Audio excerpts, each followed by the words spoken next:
Adjustment ಅನ್ನೋ ಒಂದು concept ಇವಾಗ ಸೇಮ್ ವೇ ಇವಾಗ ಹುಡುಗನಲ್ಲಿ ನನಗೆ ಇಷ್ಟ ಆಗಿಲ್ಲ ಅಂದ್ರೆ ಹುಡುಗಂಗೂ ನನ್ನಲ್ಲಿ ಕೆಲವು ಇಷ್ಟ ಆಗಿರಲ್ಲ, ಅದನ್ನ ಅವರು ಏನೋ ಅಡ್ಜಸ್ಟ್ ಮಾಡ್ಕೊಂತ ಇರ್ತಾರೆ. ಸೊ ತಿನ್ನೋ ರೀತಿ, ಮಲ್ಗೋ ರೀತಿ, ಅಥವಾ ಗೊರ್ಕೆ ಹೊಡಿಯೋದಿರ್ಬೋದು, ಕೆಲವರು ಅದೇ ದೊಡ್ಡ ಪ್ರಾಬ್ಲಮ್ ಅನ್ಸುತ್ತೆ. ಅವ್ರನ್ನ ಇರಿಟೇಟ್ ಮಾಡಿದ್ರೆ ನಾನು ಇರಿಟೇಟ್ ಮಾಡ್ತೀನಿ. ಅಂದ್ರೆ ಸಮ್ಟೈಮ್ಸ್ ಫಸ್ಟ್ ಮ್ಯಾರೇಜ್ ವರ್ಕ್ ಆಗಲ್ಲ, ಸೆಕೆಂಡ್ ಮ್ಯಾರೇಜ್ ವರ್ಕ್ ಆಗಿರುತ್ತೆ. ಬೈ ದೆನ್ ಮೇ ಬಿ ಅವ್ರ ಮೆಚುರಿಟಿಯಲ್ಲಿ ಥಿಂಕ್ ಮಾಡಿರ್ತಾರೆ ಅನ್ಸುತ್ತೆ. ಹೋಟೆಲ್ ಅಲ್ಲಿ ಕಾಫಿ ಕೊಟ್ರು, ಕಪನ್ ಸಾಸ್ ಇರುತ್ತಲ್ಲ, ಕಪನ್ ಸಾಸ್ ಎಲ್ಲ ಹುಡುಗ ಏನ್ ಮಾಡ್ದ, ಸಾಸರ್ ಅಲ್ಲಿ ಕುಡ್ದ, ಕ್ಯಾನ್ಸಲ್ ಮತ್ತೆ. ಸೂಪರ್. ಅಯ್ಯೋ ರಾಮ. ಗನ್ ಯಾಕೆ ಅಂದ್ರೆ ಸಾಲ್ವ್ ಆಗಿಲ್ಲ ಅಂತ ಶೂಟ್ ಮಾಡಕ್ಕೆ ಯಾರು ಇರ್ತಾರೋ ಕೈ.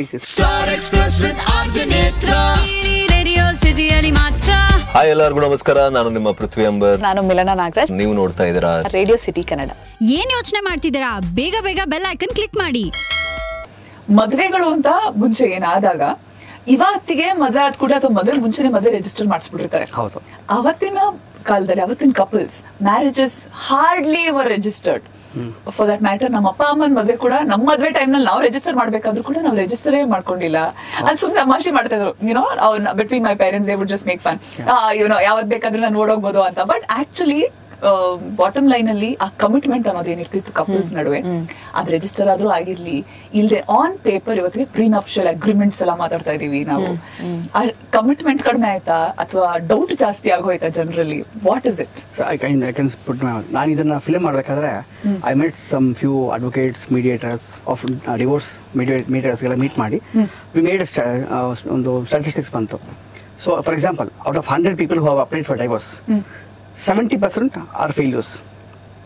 ಯಾರು ಮೀಡಿಯೇಟ್ ಮಾಡ್ತಾರಲ್ಲ, because it's preconceived that they are going for divorce ಅಂತ. 30% is what they can try to convince sometimes.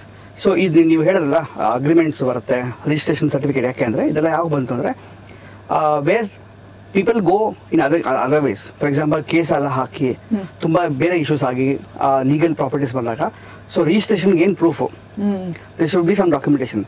So ಇದ್ರ ಪ್ರಕಾರ ಇದಕ್ಕೋಸ್ಕರ ಡಾಕ್ಯುಮೆಂಟೇಶನ್ಸ್ ಬಂತು. ನೀವು ಹೇಳ್ದಂಗೆ ಮುಂಚೆ ನಮ್ಮ ಪೇರೆಂಟ್ಸ್ ಆಗಲಿ ಅವ್ರ ಪೇರೆಂಟ್ಸ್ ಆಗಲಿ ಆ ಡಾಕ್ಯುಮೆಂಟೇಶನ್ಸ್ ಇರಲಿಲ್ಲ. Everything is through trust.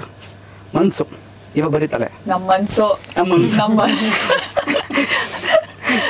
ಇದ್ರೆ ದೇವ್ರು. ರಿಜಿಸ್ಟ್ರೇಷನ್ ಯಾಕೆ? ಅಷ್ಟೇ 99 ರೂಪೀಸ್ ಟಿಕೆಟ್ ಅಷ್ಟೇ. ಹೇಳಿ, about like we said, we have good days, bad days, but bad days relationship ಎಲ್ಲರ ರಿಲೇಶನ್ಶಿಪ್ ಅಲ್ಲೂ ಬರುತ್ತೆ. ನಾವು ಜಗಳನೇ ಆಡಲ್ಲ ಅಂತ ಹೇಳ್ತಾ ಇದ್ರೆ ಅವ್ರು ಸುಳ್ಳು ಹೇಳ್ತಾ ಇದಾರೆ ಅಂತ. But how do you deal with it? The differences. See, there are differences and depends on how you're dealing with it. ಯಾಕಂದ್ರೆ ಫಸ್ಟ್ಲಿ ಎಲ್ಲರೂ ಡಿಫ್ರೆನ್ಸ್ ಬರುತ್ತೆ ಅಂತ ಜನರಲಿ ಏನಾಗುತ್ತೆ, ಕಪಲ್ ಮಧ್ಯೆ ಆಫ್ಟರ್ ಫ್ಯೂ ಇಯರ್ಸ್ ಗೊತ್ತಿರುತ್ತೆ. ಅಂದ್ರೆ ಈ ವಿಷಯ ನನ್ನ ಪಾರ್ಟ್ನರ್ಗೆ ಸಿಟ್ ಬರುತ್ತಾ ಬರಲ್ವಾ, if they accept or not ಅಂತ. ಕೆಲವರು ಕಿತಾಪತಿ ಮಾಡಕ್ಕೆ ಟ್ರಿಗರ್, ಸುಮ್ಮನೆ ಧೈರ್ಯ ಅದು ಗೊತ್ತಾಗದೇ ಇದ್ರೆ ಆಯ್ತು ತಾನೆ. So you can actually avoid. See it's in my hands. ನಾನು ಹೋಗ್ಬಿಟ್ಟು ಸುಮ್ನೆ ಇರಿಟೇಟ್ ಮಾಡಿದ್ರೆ ಆಲ್ವೇಸ್ ಗೆಟ್ ಇರಿಟೇಟೆಡ್. ಈಗ ಫ್ಯೂ ಇಯರ್ಸ್ ಆದ್ಮೇಲೆ ಡೆಫಿನೆಟ್ಲಿ ಗೊತ್ತಿರುತ್ತೆ ಏನ್ ಇರಿಟೇಟ್ ಆಗುತ್ತೆ, ಏನ್ ಇಷ್ಟ ಆಗುತ್ತೆ, ಏನ್ ಇಷ್ಟ ಆಗಲ್ಲ ಅಂತ ಗೊತ್ತಿದ್ಮೇಲೆ why unnecessary do it and create problem. Don't do it. You be in peace, ನೀ ಪೀಸ್ ಆಗಿರಿ, ಅವನು ಪೀಸ್ ಆಗಿರಕ್ ಬಿಟ್ಬಿಡಿ ಅಂತ. Because see you don't need years together to understand. If you are sensible you can just understand. ಕೆಲವ್ರಿಗೆ ಅದು mind set ಹೋಗ್ಬಿಟ್ಟಿರುತ್ತೆ, ಅವ್ರು ನಾನು ಇರಿಟೇಟ್ ಮಾಡಿದ್ರೆ ನಾನು ಇರಿಟೇಟ್ ಮಾಡ್ತೀನಿ. ಸೊ ಆ taken for granted nature I think work ಆಗಲ್ಲ ರಿಲೇಶನ್ಶಿಪ್ ಅಲ್ಲಿ. Should just be calm and peace. ಅಂದ್ರೆ ಮೆಚುರಿಟಿ ಇರ್ಬೇಕು. ಬೇಸಿಕಲಿ ನಾನು ಯಾರೇ ಕೇಳಿದ್ರು ನಾನು ಅದೇ ಹೇಳ್ತೀನಿ, till you are matured enough in your head. ಅಂದ್ರೆ ಒಂದು 25-30 ವರ್ಷವರೆಗೂ ಮದ್ವೆನೇ ಆಗ್ಬೇಡಿ. It's better. ಬಿಕಾಸ್ 25 ಒಳಗಡೆ ಅಂತೂ ಡೆಫಿನೆಟ್ಲಿ ಆ ಮೆಚುರಿಟಿ ಇರಲ್ಲ, ದೇವರಾಣೆ ಇರಲ್ಲ. ಬಿಕಾಸ್ ಒಂಥರ ತುದಿಗಾಲಿ ಯು ವಾಂಟ್ ಟು ಇರಿಟೇಟ್, ಅಂದ್ರೆ ಬೇಕು ಅಂತಾನೆ ಫೈಟ್ಸ್ ಆಗುತ್ತೆ, ಒಂಥರ ಇರಿಟೇಷನ್ ಆಗುತ್ತೆ, and will take the relationship for granted.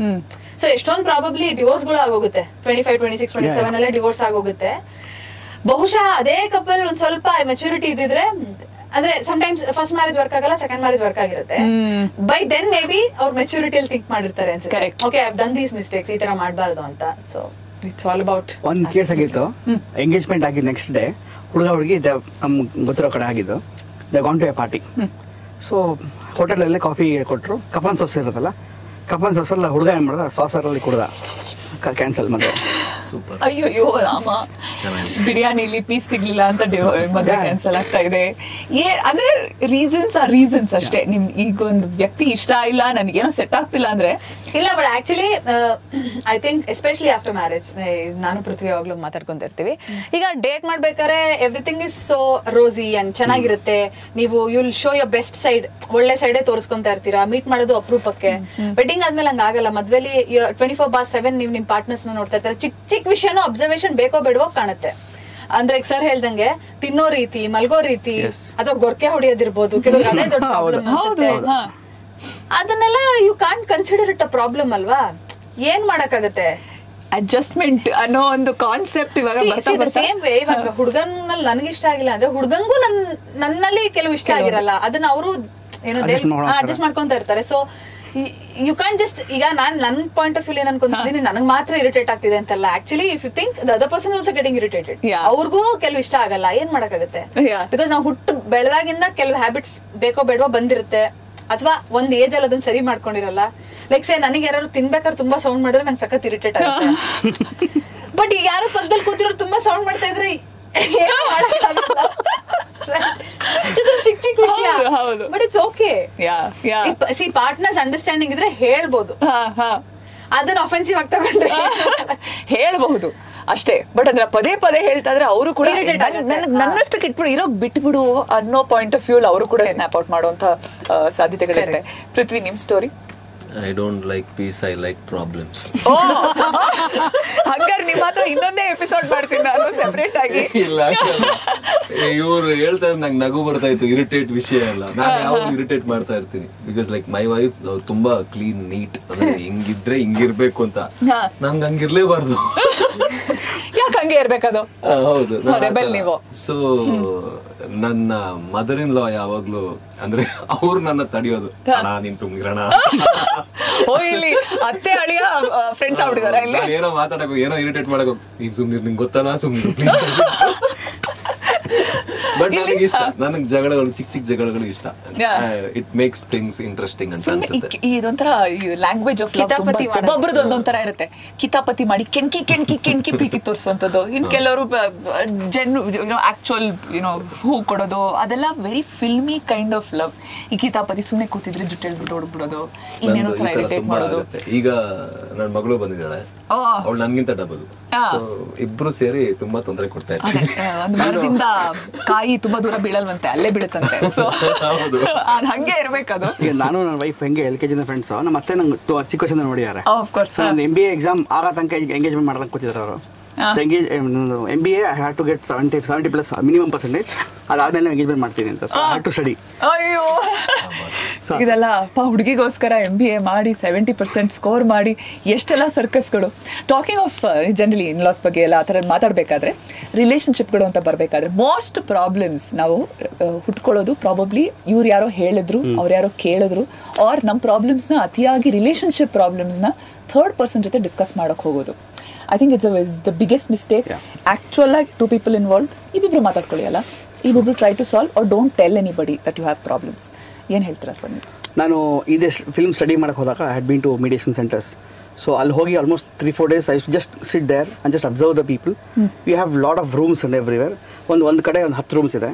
10 rooms 10 families ಇದ್ದಾರೆ.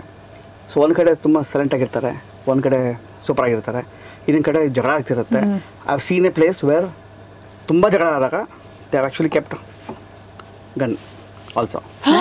ಯಾರಕ್ಕೆ ಶೂಟ್ ಮಾಡ್ತಾರೆ ಆ ಕೇಸಸ್ ಅವರು ನಂಗೆ ಹೇಳಿದ್ದು. ಗನ್ ಯಾಕೆ ಅಂದ್ರೆ ಸಾಲ್ವ್ ಆಗಿಲ್ಲ ಅಂದ್ರೆ ಶೂಟ್ ಮಾಡಕ್ಕೆ ಯಾರು ಇರ್ತಾರೋ ಕೈ ಸಿಗ್ತಾರೆ. ಅಂದ್ರೆ ತೀರಾ ಮಿತಿ ಮೀರಿ ಹೊಡೆದು ಬಡ್ದು ಅಲ್ಲಿಗೆಲ್ಲ ಹೋಗ್ಬಿಟ್ಟಿರ್ತಲ್ಲ. ತುಂಬಾ ವೆರಿ ವಾಸ್ಟ್ ಹೊಟ್ಟಾಗಿರುತ್ತೆ. ಯಾರಕ್ಕೆ ಶೂಟ್ ಮಾಡ್ತಾರೆ? ಅದೇ ಫಾರ್ ಎಕ್ಸಾಂಪಲ್ ಹುಡುಗ ಹುಡುಗಿ ರಿಯಲ್ ಆಗಿ actually if you ask me, ಹುಡುಗ ಹುಡುಗಿಗಿಂತ ಜಾಸ್ತಿ ಆ ಹುಡುಗಿದ ಅಣ್ಣ ಇರ್ಬೋದು, ಸಾಯಿಸೋದಾ? They are ready to do anything. They have kept gun. ಯಾರು ಇರ್ತಾರೆ sir? Who has license they are do. Calm down. ಅಲ್ಲ, ನಾನು ಕತೆ ಕೇಳಿದ್ದು, I have heard it from the people. What I am saying. ಅವ್ರು ನೋಡಿಲ್ಲ, ನಾನು ನೋಡಿಲ್ಲ. Calm down. ಸೊ ಅಂದ್ರೆ ವಾಟ್ ಯಾವ ಎಕ್ಸ್ಟೆಂಟ್ ಹೋಗುತ್ತೆ ಅಂತ ಹೇಳ್ತಿರೋದು ನಾನು. ಅದೇ ಹೇಳಿದ್ದು, ಒಂದು ರೂಮಲ್ಲಿ ಶಾಂತಿ ಇರುತ್ತೆ, ಒಂದು ರೂಮಲ್ಲಿ ಕ್ರಾಂತಿ ಇರುತ್ತೆ ಅಷ್ಟೇ. ಶಾಂತಿ ಕ್ರಾಂತಿ ನಡುವೆ ಇಲ್ಲಿ ಆಕ್ಚುಲಿ ಆ ಥರ್ಡ್ ಪರ್ಸನ್ ಪಾಯಿಂಟ್ ಆಫ್ ಸುಮಾರು ಸಿನಿಮಾಗಳಲ್ಲಿ ಇವಾಗಲೇ ನೋಡ್ಬಿಟ್ಟಿದೀವಿ ನಾವು ಹೇಗೆ ಮೂರನೇ ವ್ಯಕ್ತಿ ಬಂದ ಕೂಡಲೇ ರಿಲೇಶನ್ಶಿಪ್ಸ್ ಹಾಳಾಗಿರುತ್ತೆ ಅನ್ನೋಂಥದ್ದು. ಹಾಯ್ ಎಲ್ಲರಿಗೂ ನಮಸ್ಕಾರ, ನಾನು ನಿಮ್ಮ ಪೃಥ್ವಿ ಅಂಬರ್. ನಾನು ಮಿಲನ ನಾಗರಾಜ್. ನೀವು ನೋಡ್ತಾ ಇದ್ದೀರಾ ರೇಡಿಯೋ ಸಿಟಿ ಕನ್ನಡ. ರೇಡಿಯೋ ಸಿಟಿಯಲ್ಲಿ ಮಾತ್ರ ಇಂತಹ ಹೆಚ್ಚಿನ ಕಾಂಟೆಂಟ್ಗಳಿಗೆ ಸಬ್ಸ್ಕ್ರೈಬ್ ಆಗಿ radio city Kannada YouTube channel. ಏನ್ ಯೋಚನೆ ಮಾಡ್ತಿದ್ದೀರಾ? ಬೇಗ ಬೇಗ ಬೆಲ್ ಐಕನ್ ಕ್ಲಿಕ್ ಮಾಡಿ.